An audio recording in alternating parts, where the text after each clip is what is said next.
Hi guys, I'm Maria. I'm half of the Daily Wild team. The other half is Brett. He's holding the camera at the moment. Hi guys. Excuse me, I've got hiccups. Great time to be filming. And we're going to show you our van as it is at the moment. Welcome to Vanilla. As you step inside, we have our shower, which is a 60 by 60 shower basin at the bottom. And then we're going to be doing like a vinyl layer around the ply inside. And we've got a nice rain shower head to go in the top. Come inside the van. If you look up here, we've got a big cubby hole, which I think at the moment we're going to be using for storage, miscellaneous. We have no idea what we're going to need yet. Down here on the floor, we've got two big 100 amp hour gel batteries. And behind them, we've got a cool little shoe box for like 2 pairs of shoes. In the entranceway here, we've got our dashboard. We're going to be putting more little displays in here for like the water heater and gas and extra things. But at the moment, we've got cabin lights and the air heater on here and some USB ports. This is our wonderful kitchen. It's 6 foot long. We have a beautiful piece of French oak as the tabletop. The sink is not in yet. It's going to be going in here. And then underneath, we're going to have storage, the water heater at the back, and a little spice rack. We have our fridge, which we have recently installed. It works. And freezer at the top. And we have an electric single oven, which we have made room for in our whole battery setup. On the top is going to go our beautiful gas hob. You can't see it at the moment, but it's basically in there, all safe. This is our gas water heater. So it means that we'll be able to have hot showers whenever we want. We're going to set it up pretty soon. And this box here is our underfloor heating. So this is the subfloor at the moment, and it's going to go on top of the matting, and then our beautiful floor, vinyl floor, will go on top of that. These are our food cupboards. Don't think it's going to be enough, especially this one. This is the snack cupboard. It's also housing the fuse box at the moment, so I think there's possibly not enough room in there for vegan chocolate, but we'll see. Today, Brett finished making the majority of, without the trim and the sanding and the paint, our Daybed / Dinette. So I'm gonna demonstrate. This is our dinette in table mode. So there's enough space on the table to put 2 laptops, a tablet, a cup of coffee, a phone, whatever. Underneath we've put a plug socket. So we've got a power point. And then I'm gonna take over and Brett is going to demonstrate how we put it in to Daybed mode. Hi guys, it's Brett. What Maria's just explained is pretty much where we are so far with the build. We've got loads of little bits that are having to be put into the right places and cutting and sanding and stuff like that, and then a good layer of base paint, and then we'll finish off all the decorating of it. But yeah, this daybed's going to be cut down, the top's going to be cut down to a point where we put a nice lovely piece of oak on the top. Like this. Like what is the work surface. That will be cut at the ends, and then underneath the wood that's going to be on top of this, I will cut out a tiny little ledge to sit onto this ledge so that it sits flush like the rest of the bed does. So easy way to get it down is just to twist the handle, drop down the top, and then it stops there. Drop the handle off, and do this handle. And then there's another little bit, and it goes down all the way there. It sits perfect, flush into there. And then I'll just demonstrate how strong this thing is. You can sit in the middle. At any point, feet up, any point along. And it doesn't move. And this is... But it is a marine table leg. We spent quite a lot of money on the marine table leg, which means it's just for boats, and it's just a really solid piece of engineering. And we love it. It was about 120 quid? Yeah, about 120 pounds. So it's quite expensive. But now we have a daybed, which is just under 5'9", I think. I'll demonstrate because it's actually 6 foot exactly, pretty much. I am 6 foot. Yes, Brett is 6 foot flat. I am in there. So there's the full bed. So That'll it means we be can a- have somebody else to sleep if we want them to. Right, I'll take you to the rest of the build. A window, sliding window. This is our diesel heater. I've situated it here because what we're going to have is a step at the bottom of this bit here. There'll be a step here which will come down, and a big drawer will come out from underneath it, which will have like dry food storage and stuff like that. And then it will be a drawer above here, and then this will be blocked off with the fan point here, so the hose will then be coming out of the bottom here. This has been an absolute pain in the arse because the stuff that they send you, the clamps for the hoses, are horrendous. They are terrible. They are not strong enough to keep. And it's been hoses leaking together, and it leaks on our van. So I've had to strip it all down, rebuild it, reclamp it, and it's done. This is the Display unit, which will probably be going up here with the underfloor heating. This is underfloor heating. So not a lot of vans have got underfloor heating, but we thought, fuck it, we're gonna go snowboarding, we're gonna go skiing, so we might as well have underfloor heating.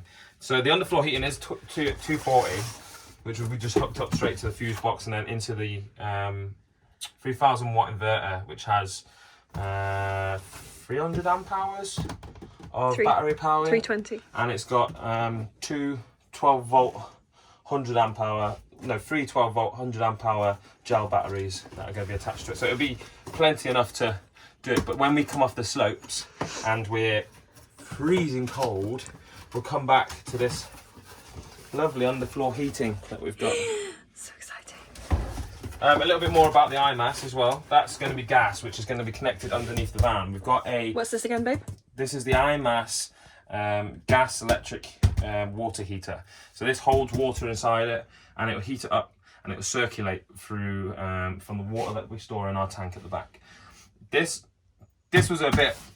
This was probably the most expensive part of the van, but in our eyes, having a shower and having hot water instantaneous is just the best thing ever, because I love my showers, Maria loves the showers, and we're like... We want to be clean. Yeah, we're clean.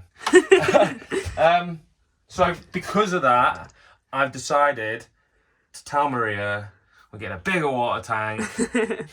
So we've bought... And here it is. A 210 litre water tank, which takes up the majority of our space in the garage. It's massive, but it's going to be plumbed around the back of it's going to be plumbed around the back of the drawers that are going underneath here, and that'll all be plumbed in and then brought round the back of here, around the back of the cabinet, up, and that's where the pump, the accumulator, up into the sink and the shower, and then I'll have all our water plumbed in properly. We decided to do it later on in the build so that we knew we could fit everything in properly. Yeah. It's in. We work around it. We've got enough pipe, we've got enough stuff to work around it. It will be pulled out, it will be moved around, and it will be cut down, and it'll be shaped around everything that's in here. But we don't care, as long as we can get our plumbing and we can have a nice hot shower. Yes. Our skylights. Yeah, a skylight. This was kind of a scary thing to do. The skylight was it's just a piece of plastic that we bought from, where was it? A plastic shop. It was a plastic shop. It was not plastic. It's Polycarbonate. Polycarbonate, and it's UV resistant, and it's top cool. quality. So I just cut a hole out. There's this putty. I'll show you it now. So it's this putty here. It's a putty tape that it's like a adhesive tape that you put around stuff, and then you put it on top of it, and it seals it. It's watertight. Solid. So we put that putty around the outside of the cut after sanding and then hammer writing it. We then put the sheeting on top, bolted it into the wood, and then siliconed all the way around the edges. We just have to do a nice frame around here now to make it look pretty. Frame. Right, behind Maria is our vent. So if you want to move that way, baby. Yeah. This is our lovely Fiamma Vent. So this is giving us a circulation. That's how you can see it open. Right next to the shower. So that's straight out. Yeah.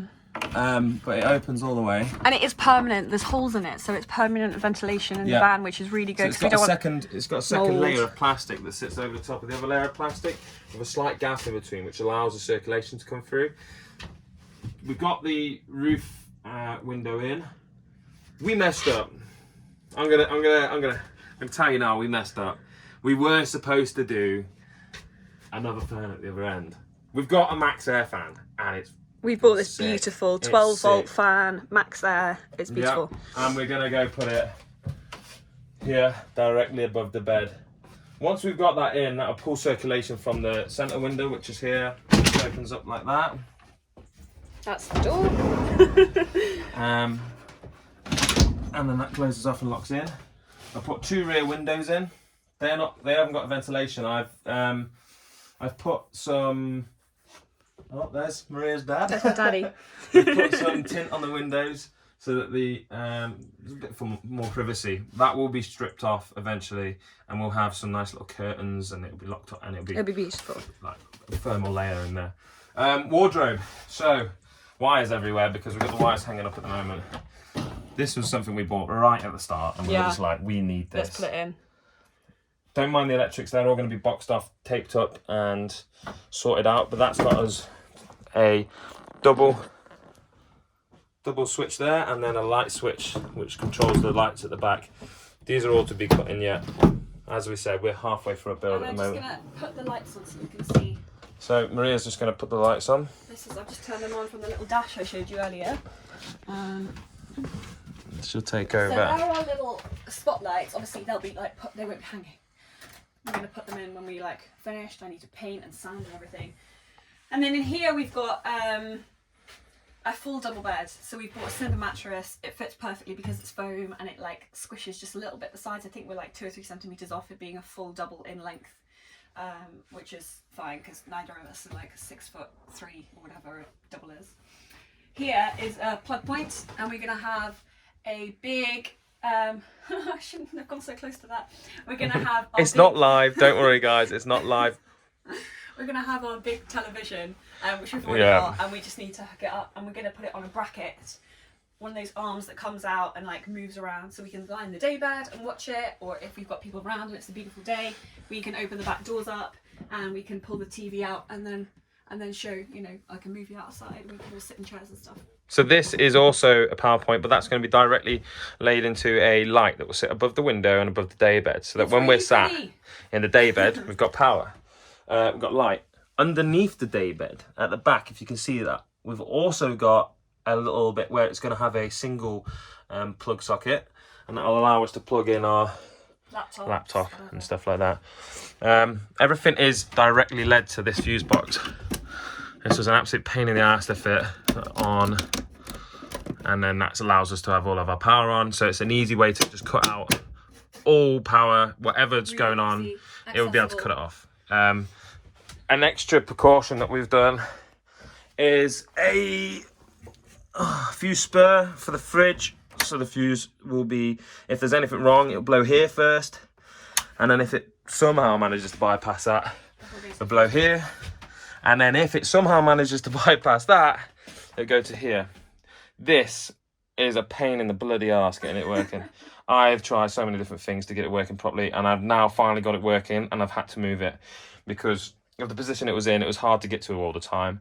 So we're putting it in the front. I know it sounds weird, but from my imagination of the whole thing, we're going to have all of this boxed off up to the front, and then back. The batteries will sit here, the power will sit there, there'll be an access point so I can turn it on, and there'll be a little flap that will come up so you can see the functions and the display function, and we can change that. This will all then be our own little personal desk area with cup holders, phone holders, slots and different compartments for ourselves.